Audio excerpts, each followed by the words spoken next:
Gustavo Vaz, tudo bom? Tudo bom, professor? Lhe aperreando novamente esse sábado. Veja só, era mais para entender um pouco da posição de vocês. Uhum. Desde 2011, mais ou menos, que foi quando eu comecei a investir, os fundos imobiliários fazem os IPOs né, com a base mais ou menos 100, né, do valor da cota. E isso tem se perpetuado mais ou menos até hoje, quando a gente vê esses novos fundos sendo lançados, geralmente estão ali perto da base 100. Se a gente fosse acompanhar a inflação, provavelmente eles teriam que estar próximo de 250. Foi mais ou menos uma conta que eu tinha feito, deve ser mais ou menos isso. Não tão longe disso, né? E aí a minha pergunta visto que as ações, em média, o ticket médio de uma ação gira em torno de R$ 35, não fazia sentido esses fundos imobiliários baixarem um pouco essa cota para que popularizasse mais, ou isso aumentaria muito volatilidade, não tem interesse, ou é uma adaptação normal da indústria dos fundos imobiliários que vai se adaptando e pode ser que num futuro essas cotas sejam mais baratas. E aí eu pergunto isso porque quando a gente vê lá o caso até do MXRF, que era o fundo que tem maior cotista, uma das justificativas pode ser a cota que é mais baixa, né? Claro que Uhum. muitos investidores olham uma de 100 e um de 10, acha que o de 10 está mais barato e não necessariamente é isso, né?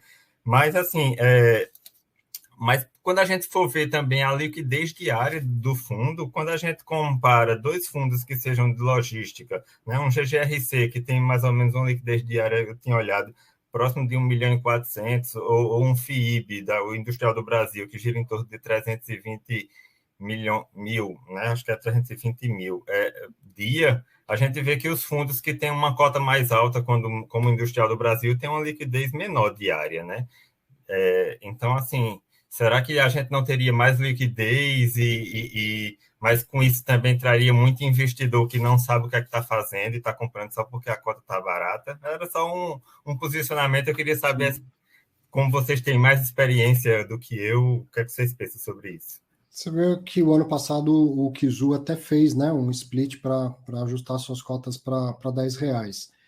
Eu vou te passar um pouco da observação pela experiência mesmo.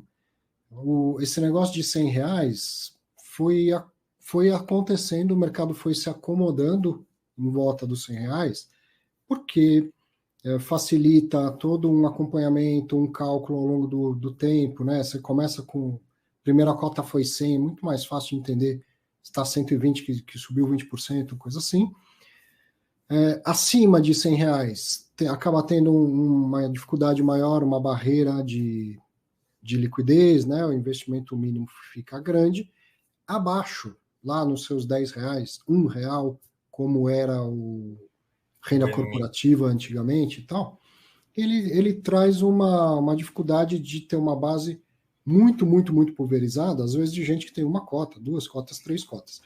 Antigamente, um dos grandes argumentos contra isso era falar: imagina eu tenho que mandar uma carta para todos os meus cotistas o quanto eu gasto para um cara que tem R$ 1 de cota, eu gasto mais de carta do que isso. Isso é algo que provavelmente ficou pelo passado, né? Que você não vai ter mais esse custo da comunicação.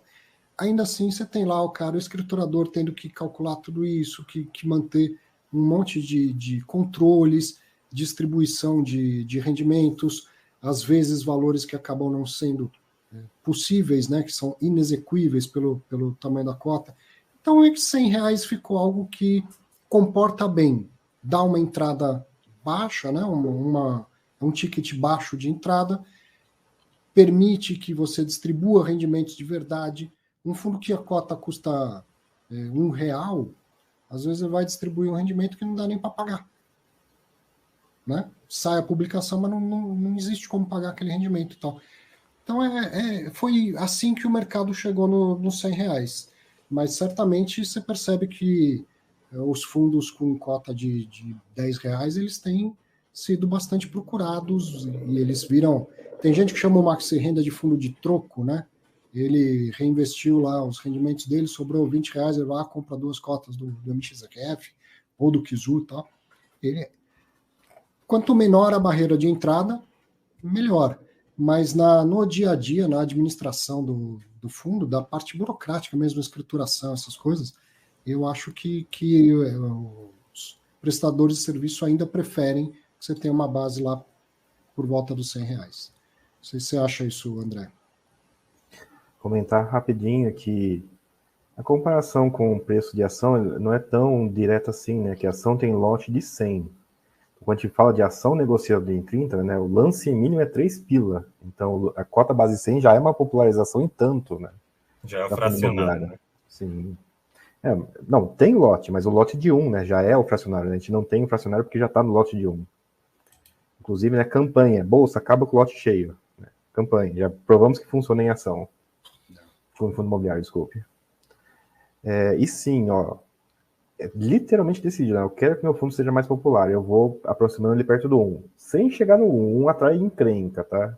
É claro que atrai, populariza mais, mas daí populariza num ponto que começa a dar encrenca, inclusive tem regulação contra penny stock, né? Ações de valor baixo ou títulos negociados de valor baixo ao redor do mundo, Brasil, inclusive.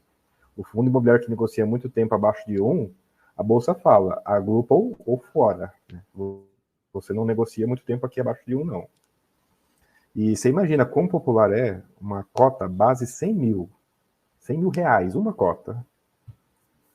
E existe, tá? Não tô brincando, não. Existe fundo imobiliário negociado na base 100 mil. Eu negociei, cheguei a ter uma cota desse preço. Então você imagina o quão não popular é um fundo com uma cota base 100 mil. Então sim, você escolhe o quão popular você quer que seu fundo seja, modelando o tamanho da cota. Vou te dizer que nesses mais de 20 anos de mercado, o André deve ter visto isso também, vai lembrar quando eu falar. Eu já vi bastante esforço de padronização e popularização.